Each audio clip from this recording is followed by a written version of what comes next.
cliffhanger.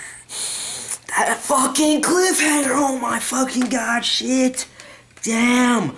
Oh, it's too real right now. The cliffhanger is too real. It's been a while since I've been this hyped with the cliffhanger for Parasyte. Oh my god, I just need to know. But alright, it's over. I already resolved myself. I bought all 8 volumes and left them at home because I had to steal my resolve. I knew this was gonna happen. We're 17 episodes in. I'm not gonna falter now. I love the element of surprise anyway. This episode is fucking real, but that cliffhanger just got me, dude. Shinichi staring down Ryouko. I'm just like, holy shit. Holy shit. Tamura Reiko! Tamiya Ryouko, whatever the fuck you want to call her right now, dude. I knew it. I fucking called it.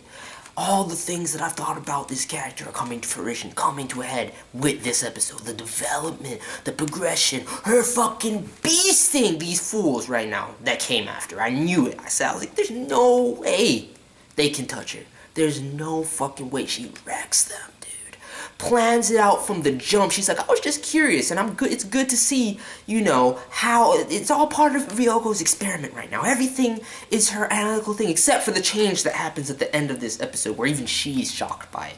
Migi says himself, he's like, what is this this emotion I'm sensing from Ryouko right now? I'm just like, dude, the motherly instinct, the humanization of the parasites is really coming to a head right now, you know. But we gotta start off with Reiko beasting. That's where I want to start off, because first of all, that laugh, dude.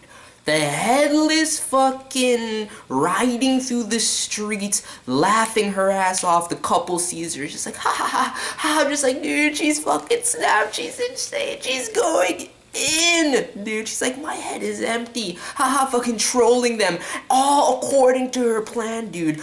Yes, 3 of them going after. She's like, you can't beat me. I apologize. It was fun to see, you know. I'm glad to see that we're each developing our own individuality separately and branching off, even though we have such a logical basis. I'm just like, dude, her inspection into human nature, into the parasites, and her evolution is all coming to a head right now. I'm just like, holy shit, dude. Holy shit. And then she just beats them, splicing off pieces of herself, inserting into the back of the one parasite, having him blow up, burrowing into the other one, you know, having the other fool think he's on top. He thinks he's got her the whole time. He's like, she's losing it. She's losing it. What is she doing? She's the most rational one of us. I'm like, please. Real good God. I saw her put the pebbles in her bag. She's like, oh, it's for perverts. I'm just like, she's about to go use the same shit to whack the fool in the face, disperses the particles of herself out, and the broken up, you know, other parasite, you know, to hide the signal that she's emitting, and sneaks up on the fool and slices him, dude. I'm just like, she had this whole thing planned, using her fucking, you know, arm hook shit as grappling hooks, sliding through buildings, descending down, and shit. I'm just like, dude, Ryouko, whatever the fuck you want to call her, I call her Ryouko. It's fucking beast. Fucking monster. And then the development inside things, I can see the hints towards it coming when she encounters Murano, when she's in Shinichi's house. She's looking at the pictures, she's thinking about, you know, Tamiya, Ryouko's mother that she actually killed, and the motherly instinct was building. It was building and building. New emotions arising at every turn. You know, she's talking to Murano. She's like, you're worried about him. I'm envious of you. I'm like, what? Now she's experiencing envy? What the fuck? That laughter, the fluidity of her expression. I'm just like, holy shit, Ryouko has come a long way. And it was the change that I called from the very beginning, from episode 3, when she was first introduced. I was like, these changes are probably going to take place. And it's crazy to see everything come full circle right now and start to come to a head. I can't predict everything, and obviously I don't want any spoilers, but I do want to get into some theory crafting with where I think things are going to go in the latter half of this video. But before I get to that, I have to say right now, rest in peace, Detective Kuramori, dude. Rest in peace, Tante Sherlock. Fucking, I have to applaud him. I have to. He went out like a boss. He didn't falter. He didn't waver. His plan was actually legit. I thought he was just going to go in, and, you know, I knew he was going to die. But I thought he was going to go in a more sacrificial way, in such that, like, he didn't actually accomplish anything, and he just went out because he wanted to die because he lost everything, and he wanted to get revenge. He was clouded by his you know, seeking vengeance. But he was logical about the shit. He has the detectives show up after the fact, whom I don't really trust them. I really don't. I'll get into that in a second. But has the detectives show up after the fact, you know, goes out like a boss, doesn't give up Shinichi. I'm just like, dude.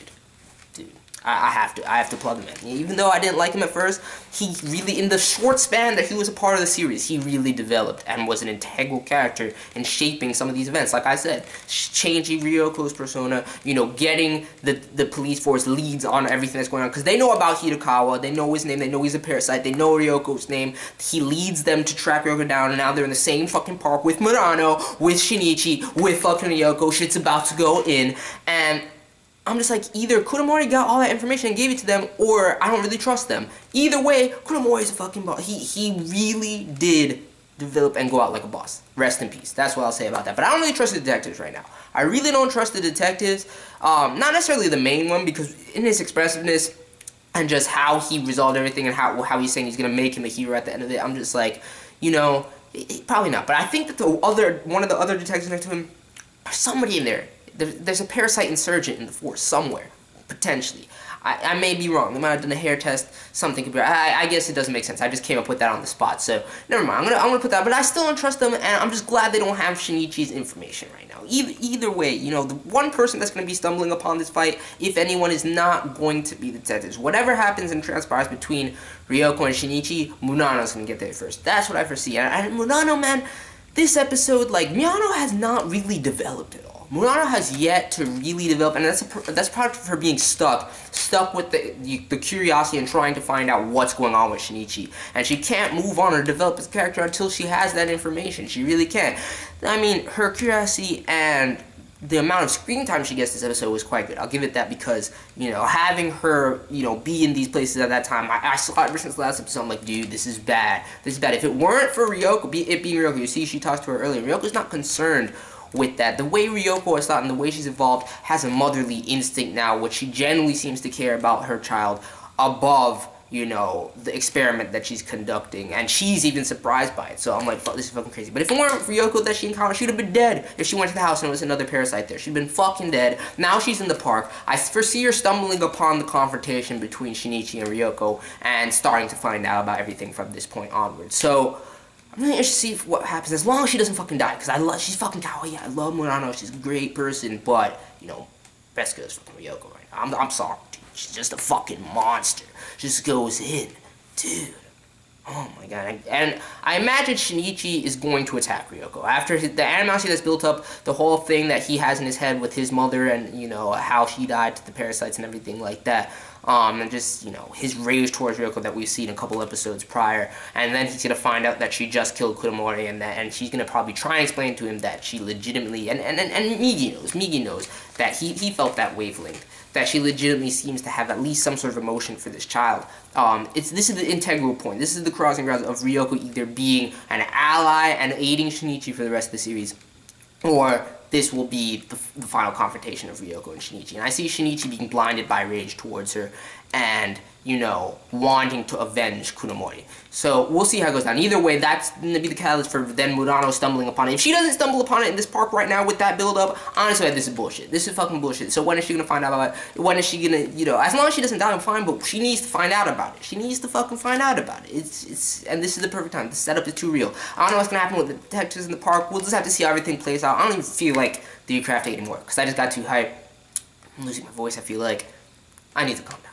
But Parasyte greatness. Parasyte motherfucking greatness, dude. The animation was fluid this episode with the you know, the action scenes with Ryouko and everything like that. The music, dude, I need this Ken Arai. This Ken Arai soundtrack, man. It just got me. That fucking organ roll that was playing when they're in the Ryouko's facing the parasites in the fucking empty building. I'm just like, dude, that shit's crazy. The song, that fucking trap beat that plays when, you know, she kills Kuramori, which I've heard before. I'm just like, dude, these songs, these BGMs, fucking OP. I've had the OP for a while, but this soundtrack is too real. It's too real. Great episode of Parasyte. Straight up, great episode of Parasyte. I cannot wait for next week's episode. Please, nobody spoil anything for me. I've made it this far, and I don't want to be spoiled now. So, that's pretty much it. Let me know your thoughts, your predictions, no spoilers. Ryouko's a fucking beast, and that's pretty much it. Rest in peace, Kuramori. I'm out. And one more thing. I knew that Hirakawa and Goto weren't in on the little plan to kill Ryouko. They're too OMFG, they know her importance. Ryouko definitely has a large hand in that, even though I feel like this is Ryoko's chance. This is Ryoko's chance to change into an ally and, you know, assist Shinichi from this point forward and not go out, you know, awaken to the evolution that's taking place and probably catalyze something in Migi as well. So we'll find out how it goes. But anyway, let me know your thoughts. I don't know. Peace.